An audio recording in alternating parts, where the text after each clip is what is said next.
cada cierto tiempo renace una discusión sobre la dificultad en los videojuegos gracias a que sale un nuevo juego famoso de alta dificultad o se vuelve a crear ruido en redes sociales. Siempre existe la disputa sobre si estos deberían tener diferentes tipos de dificultad para todo tipo de jugadores. No soy el primero en hablar de esto y obviamente no voy a ser el último en hablar de esto, pero quería dejar argumentos que puedan ayudar y dar una perspectiva tanto por el lado del jugador como pues del mismo desarrollador. Lo que quiero hablar aquí es por qué siempre es la constante pelea y por qué a veces hablamos sin tomar en cuenta cosas que jugamos y ni sabíamos que tenía modo fácil. Y no solo me refiero a la dificultad dinámica de Resident Evil 4 que de seguro estabas pensando cuando dije eso. No, hay más cosas que a veces pasamos por alto e igualmente nos encanta y sin saber que nos están ayudando. Es como si fuera un tema tabú y sobre todo cuando hay gente que se considera purista o verdaderos gamers o hardcore gamers.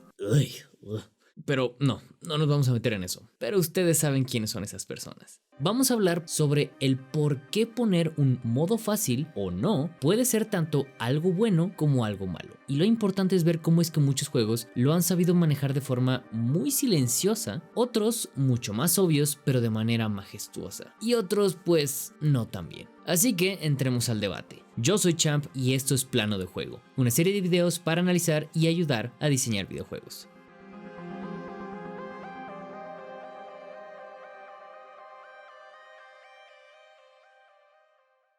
Voy a ir directo al grano. El modo fácil se considera culturalmente como algo malo desde siempre. Una porque tiene que ver directamente con el orgullo o un falso sentimiento de pertenencia que cualquiera que no piensa como ellos está mal. Y también porque se ha incentivado esta forma de pensar hasta por los mismos juegos que se burlan de los que juegan en modo fácil de una manera muy barata en mi opinión. Sí, ya lo dije. Entiendo por qué se llega a incentivar esta forma de pensar y tiene que ver con el mismo aburrimiento. La dificultad de los juegos es una constante curva de aprendizaje que pone a prueba al jugador con desafíos que crezcan directamente proporcional a las habilidades del mismo jugador. Esto crea un punto medio para que el mismo juego se sienta satisfactorio y eso se representa con esta gráfica que están viendo. Si un juego es demasiado difícil, se puede volver frustrante y cuando el juego es muy fácil, se puede volver muy aburrido. Muchos juegos cumplen con este flujo hasta porque la misma dificultad es parte de su narrativa. Pero si bajas esa dificultad, el peso de la narrativa ya no es nada convincente. Es decir, ese nivel que tanto te encanta porque es crucial en la historia, ya no se siente tan crucial cuando el desafío de vencer a los enemigos se ve y se siente de esta forma. What the hell was that? Who's out there? Come on, let's do it.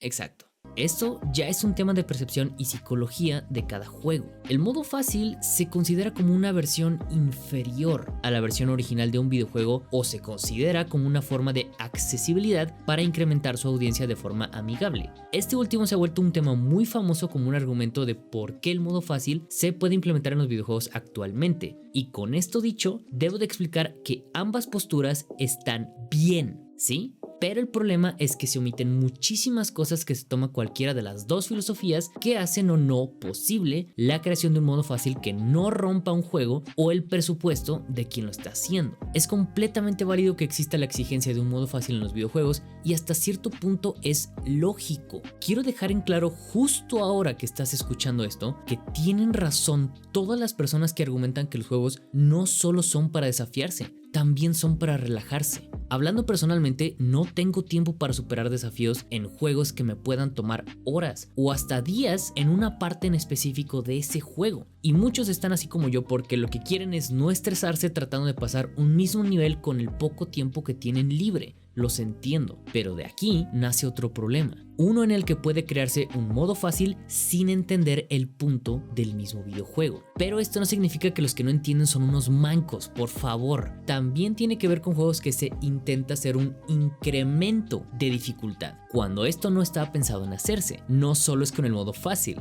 La solución que han querido hacer muchos desarrolladores con el modo más difícil es incrementar los stats de enemigos y crear castigos más fuertes para el jugador. A veces puede funcionar, pero a veces resultan en juegos como Uncharted, por ejemplo, que más que ser una experiencia más disfrutable en difícil, es un juego que todo el tiempo te la pasas escondido detrás de una piedra y viendo todo en blanco y negro porque pues siempre estás a punto de morir.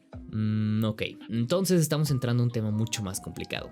El punto de todos los videojuegos siempre será en estar en el punto medio del game flow de la gráfica que acabamos de hacer. Es decir, si no tienes satisfacción al jugar, ¿qué sentido tienes que estés jugando? Pero lo interesante aquí es que este dichoso gameflow cambia muchísimo en dependencia de cada juego y obviamente de lo que quiere expresar. Por eso hay juegos con ejemplos famosos de dificultad dinámica como el mencionado Resident Evil 4, que sin decirle al jugador y dependiendo de qué tan bueno o qué tan malo es el jugador, puede aumentar el número de enemigos o el tiempo de reacción de los mismos enemigos. Los desarrolladores de Capcom se dieron cuenta de que tenían que hacer esto porque mantenía a los jugadores en este gameflow independientemente de cómo estaban jugando. Pero la dificultad dinámica no es la solución a lo que estamos diciendo. Primero, porque no es tan fácilmente aplicable en juegos que no sean tan lineales como Resident Evil 4, como por ejemplo un Metroidvania. Y segundo, porque para algunos otros juegos la dificultad fija es parte esencial de lo que lo representa. Casi como acabamos de mencionar, psicológicamente la dificultad tiene repercusiones que afectan a la percepción de un juego o hasta una franquicia entera. Y en esta parte, muchos estamos involucrados.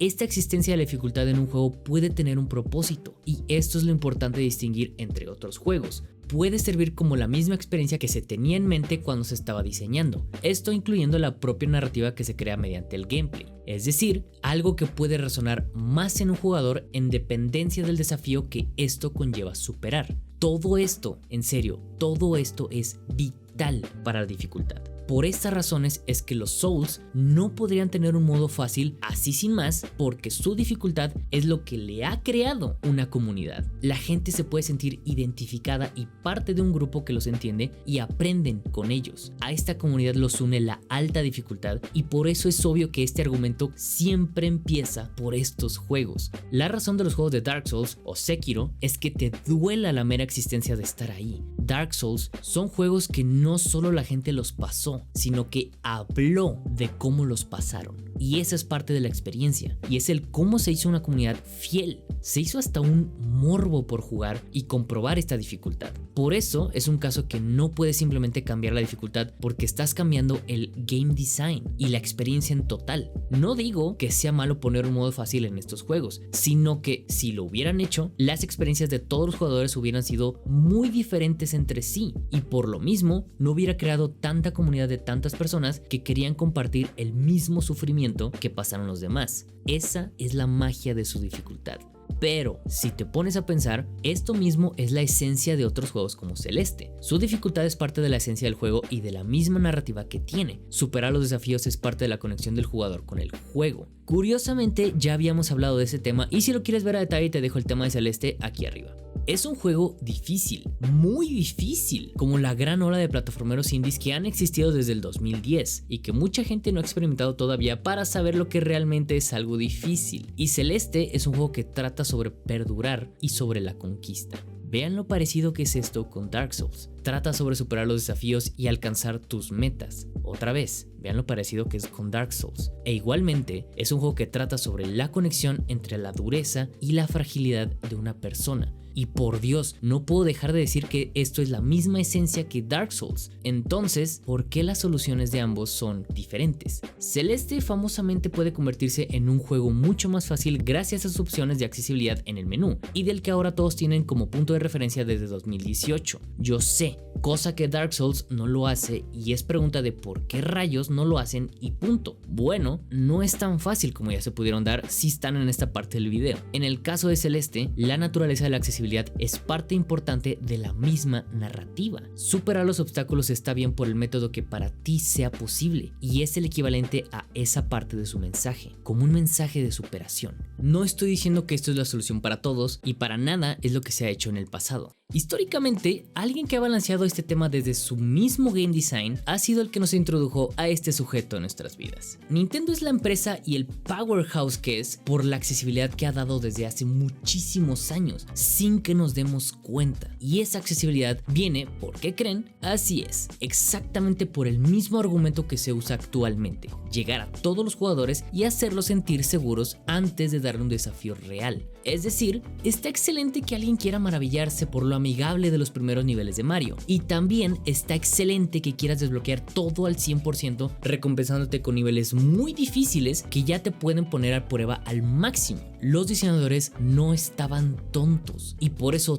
todos aman estos juegos. Todos estamos involucrados en la concepción de los videojuegos ancla como los de Mario. Mario 64 dejó en claro que el videojuego se puede jugar de la manera que el mismo jugador pueda. ¿A qué me refiero con esto? El juego tiene un total de 120 estrellas, pero el orden no importa más que las primeras porque muchas varían en dificultad, por lo que el jugador puede saltarse a niveles que no se sienta seguro de pasar y no pasa nada. El juego acaba igualmente tenga 70 o 120 estrellas. El coleccionismo recompensa extra, pero no limita a quien no quiere o a quien no puede. Y eso, ¿cómo se llama también? Ya saben, accesibilidad. Solo que en esos momentos no era tan usada esta palabra como hoy en día. E igualmente viene aquí también lo de la dificultad dinámica de Resident Evil 4, es lo mismo. Los videojuegos mucho antes tenían una dificultad mayor por temas de reutilización de assets. Eso es algo bien sabido desde épocas del NES. Entre más difícil fuera un videojuego, más tiempo le va a durar a cualquier jugador. Y no era algo malo para la época. El problema es que puede considerarse que es la única manera de salir adelante con todos los jugadores. No estoy diciendo que los jugadores de antes eran mejores y los actuales sean peores, sino que las circunstancias eran completamente diferentes en lo que estaban viviendo, pero con los años se ha ido moldeando a crear nuevos puntos medios para que sigan siendo satisfactorios. Dígase otra vez de esto de Resident Evil 4 o lo que comenzó a hacer Nintendo desde finales de los 90s hasta la actualidad. Es exactamente la misma razón por la que juegos como Chrono Trigger y más adelante de su época crearon el modo New Game Plus. Es una forma de apelar a mayor dificultad sin perjudicar a la gran mayoría de tu público, y esto se sigue haciendo en gran parte en los juegos AAA. Veamos cómo lo hacen otras compañías. La forma en que muchos desarrolladores han atacado el problema del modo fácil y que podemos tomar de referencias pueden ser juegos como Final Fantasy o Kingdom Hearts, que tienen una dificultad base pero su incremento de dificultad radica en los enemigos extra, o algo parecido a lo que mencionamos de los niveles extra de Mario. Hay otros que su dificultad es en base al sistema del ranking, que entre mejor calificación quiere el jugador, mayor habilidad se le va a exigir y por ende se le incrementa la dificultad sin tener que modificar el diseño del juego. Pero el problema del modo fácil y hacer un juego más difícil siempre recae en juegos que o recaen primero en historia y luego en gameplay, o en un juego que es enfocado al gameplay y luego en historia como los Souls. Pero no tomamos en cuenta lo que ya se ha trabajado desde siempre para crear juegos con modos fáciles. La alta dificultad no tiene que venir con frustración, y entre menos castigo tiene un juego, más fácil es que un jugador sienta ganas de repetir un nivel aunque sea muy difícil. Esto es parte de la magia de Celeste y Super Meat Boy, por ejemplo. Pero por parte del por qué siempre será difícil hacer un modo fácil en un videojuego sin afectarlo, bueno, el modo fácil depende mucho de la audiencia que tendrá ese juego del que están hablando y el objetivo y visión que quiere representar el mismo videojuego. La dificultad es mucho más importante que un mero sentimiento de orgullo tonto que a veces tenemos cuando jugamos y por lo que argumentamos que todos los demás son mancos, sino porque es nuestra forma de crear comunidades y nuestra forma de platicar nuestras experiencias. El modo fácil viene acompañado de muchas variables que pueden o no romper una experiencia, o simplemente es un trabajo que significa rehacer todo el diseño de un juego. Esto no es una forma de ahuyentar a cualquiera que no pueda pasar Hollow Knight, por ejemplo, y decirle impuro, por ejemplo, o lo que sea, por el simple hecho de exigir una experiencia más fácil. Es entender por qué siempre hay exigencias en dependencia de qué es lo que esperas de los videojuegos en general. Y también que entiendas tú sí que estás viendo este video, que implementar el modo fácil viene planeado desde antes cuando lo están haciendo bien, porque si no pasa lo que dijimos al principio. Sentir orgullo por pasar un videojuego en modo difícil o un juego que inherentemente es difícil como un Souls no es malo, nadie está diciendo eso. No necesitamos que todos los juegos sean jugados por todos, y esa es una de las razones por las que existen tantos juegos diferentes en géneros tan distintos a lo largo de toda la historia. Hace que todos los juegos sean especiales en cierta forma, pero tampoco significa demeritar a quien no pueda o no entienda cómo jugar algo nuevo. Si te hace feliz pasar un juego difícil o coleccionar todo lo que pueda ser coleccionado, excelente. Pero si no puedes hacerlo por tiempo o porque simplemente no tienes tantas habilidades como otros, también excelente. Fácil no es lo mismo que malo. Difícil no es lo mismo que bueno. Difícil puede ser tú, pero eso no significa que los demás que no sean tú están mal. Empatía simplemente. Pero sean inteligentes si quieren abarcar más público con sus juegos, sobre todo si los tienen que planear. Y sean inteligentes si quieren comparar varios juegos como jugadores, porque el modo fácil siempre ha existido allá afuera, pero muchas veces ni siquiera nos habíamos dado cuenta que lo hemos vivido. Y vaya que lo hemos disfrutado. Así que, sin prejuicios, solo voy a jugar.